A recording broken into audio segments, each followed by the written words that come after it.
Thank you for joining our Employer Internship series. In this video, we will be discussing Supervising Student Interns. Additionally, we have supporting materials in our Employer's Guide to Internships available to complement and expand on this video series. In this video, we will review the onboarding and orientation processes. We will discuss support and supervision. There will be information about providing student feedback and evaluations, as well as information about reflecting and assessing for program success. So let's get started with onboarding. As discussed in our last video, consider what processes might already be in place when hiring on a new employee to the organization. Ensuring all processes are completed prior to the students beginning their first day can help the student feel prepared and confident. Also, consider simple things like communicating the start date and time, including any needed documents or training materials they should bring. Even consider providing their orientation agenda and training outlines in advance. Finally, you want to ensure the intern's workspace is ready and that you are creating a warm, inviting welcome for their first day. Typically, orientation is held on the first day with the organization, but some do it prior to an official start date, especially if your internship program has multiple students working in various departments or locations. At orientation, it's a great idea to include introductions of not just you, but the team and the company. This helps to show your team and organization culture. Provide opportunities to get to know the students better and for them to get to know you. Those that they will be working with should also be a part of the process. Consider exploring each other's work preferences, communication styles, and even values. This could be possible through icebreakers, games, or even utilizing standard personality assessments. You should also want to review technology, resources, and training information during the orientation time. This really helps set students up for success. That way they know what is available and can ask questions. Orientation is also a vital time to review the program expectations and see what expectations the student has as well. We highly encourage you to make it engaging, interactive, and if possible, fun. This orientation sets the tone and can be the best starting point for your experience together. So, with a positive first impression and a great tone set for the experience, the real work comes in through support and supervision. This is a vital experience, and it's vital to achieving the goals and outcomes of the internship program. Build in regular touch points and stay consistent throughout the program. Also, clarify how you would like to be notified of changes in the schedule due to emergencies or unforeseen deadlines.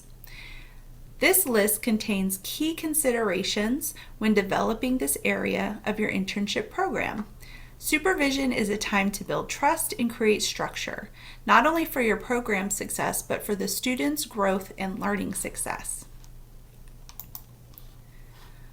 When developing meetings with your intern for supervision, here are some key areas for review and discussion that can take place.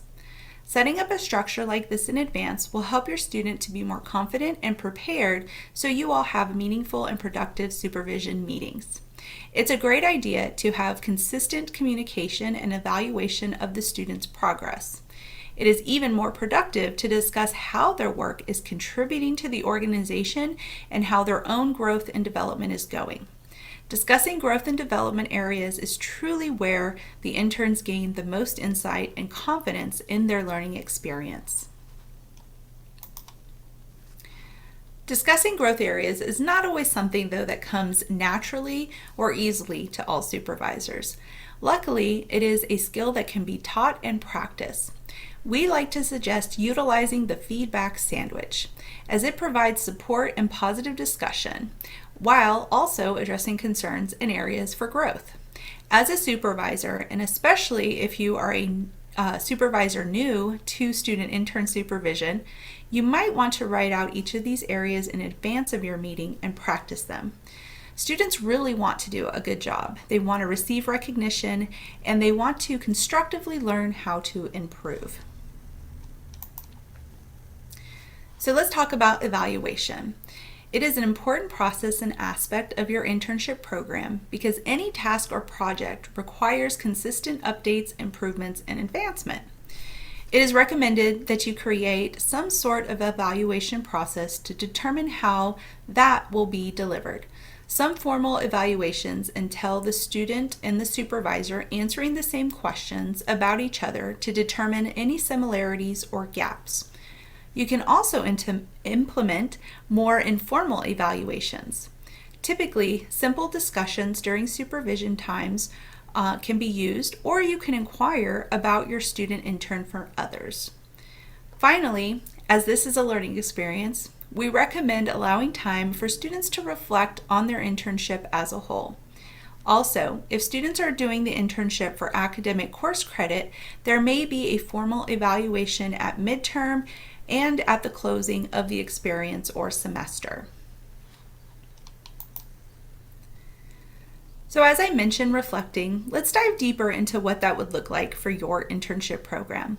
Utilizing John Driscoll's model of reflection can be a great opportunity to reflect together or one-on-one. Allowing time to connect and communicate about it later can also add to the depth and quality of the reflection. Reflection is also a time to celebrate and show your appreciation for a student's commitment and completion of the program. You also want to take some time to review the experience and if there are other opportunities for the student to continue as an intern for another semester, or even better, would they be a good fit as a new employee? Many student internships turn into part-time or full-time jobs even before graduation. Finally, assessing your internship program will help you to have continuous feedback and improvements as you grow and develop your program. So we all hope that we get everything spot on and right the first time, but inevitably there will be some things that you will learn and need to adjust with each new semester or with each new intern. We recommend considering these 3 areas of your program in your assessments. So we have reviewed information about supervising student interns. We talked about the importance of orientation, supervision planning, the importance of feedback, as well as plans for reflecting and assessing. So what are your next steps?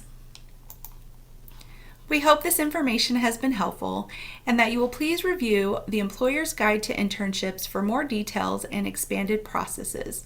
Please contact the May Center for Experiential Learning and Community Engagement and with any questions to find more opportunities to connect with our students.